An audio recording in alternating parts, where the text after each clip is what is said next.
Depuis les premiers pas sur la Lune et le lancement des satellites, l'espace est devenu un symbole de progrès.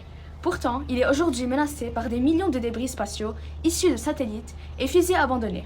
Invisibles depuis la Terre, ces fragments se déplacent à des vitesses extrêmes, risquant d'endommager les futures missions en mettant en péril la sécurité des astronautes. Face à cette urgence, nous avons créé Stellar Sweeper, un projet innovant visant à capturer et éliminer ces débris de manière durable.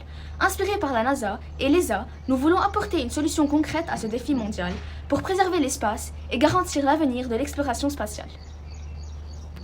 L'une des premières étapes de notre projet a été de concevoir un carburant adapté à notre fusée.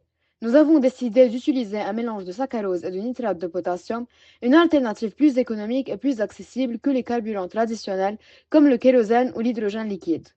Pour tester son efficacité, nous avons mené plusieurs expériences en ajustant les proportions et les conditions de combustion.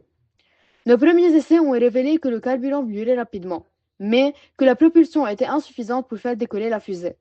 Nous avons alors augmenté la surface de contact avec la flamme en élargissant le moteur et en ajustant le trou d'allumage.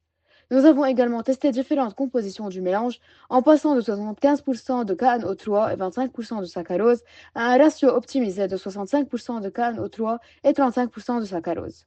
Après plusieurs ajustements, nous avons obtenu un moteur capable de générer une poussée suffisante avec une réaction stable et plus durable. Ces tests nous ont permis de mieux comprendre les principes de combustion et d'adapter notre approche en fonction des résultats obtenus. Pour nettoyer efficacement l'espace, nous avons conçu un système de capture en 3 étapes. Chaque solution est adaptée aux différentes tailles et caractéristiques des débris spatiaux. Résistant et léger, le filet en polyéthylène terephthalate, PET, est conçu pour capturer les débris les plus volumineux. Il peut se refermer automatiquement une fois qu'une certaine quantité de fragments est collectée. Ce matériau a été choisi pour sa résistance aux forces extrêmes en orbite, pouvant supporter des vitesses de déplacement allant jusqu'à 28 000 km/h. Lors de nos recherches, nous avons découvert que certains débris sont trop petits ou trop dispersés pour être capturés par un filet. Nous avons donc imaginé un bras robotique intelligent. Ce bras mécanique sera équipé de capteurs et d'une caméra, capable de saisir les objets les plus difficiles d'accès, pour optimiser l'efficacité de la récupération. Certains fragments sont trop grands pour être directement capturés. Nous avons donc étudié l'utilisation d'un laser à haute puissance, capable de fragmenter ces débris en morceaux plus petits, facilitant leur collecte et réduisant le risque de collision supplémentaire. Lors de nos recherches, nous avons constaté que de nombreux débris spatiaux sont chargés électrostatiquement, notamment ceux issus de satellites en fin de vie.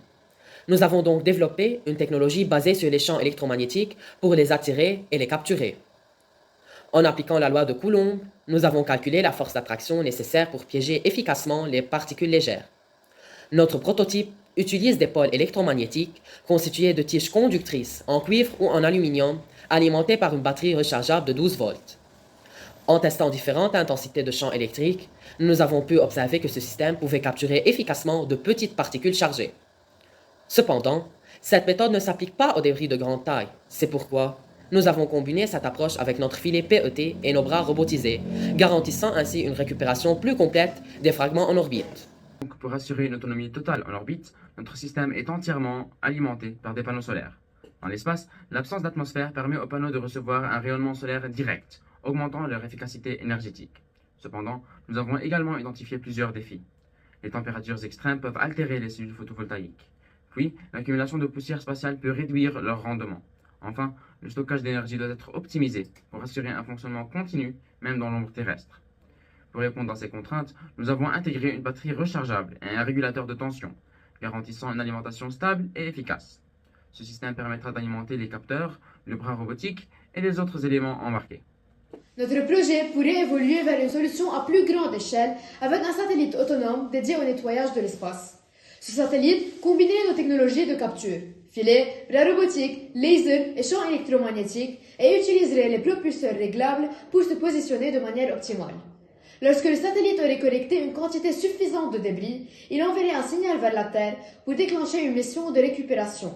Un vaisseau viendrait alors récupérer et stocker ces fragments avant de les désintégrer en toute sécurité dans l'atmosphère terrestre ou de les recycler pour d'autres utilisations spatiales.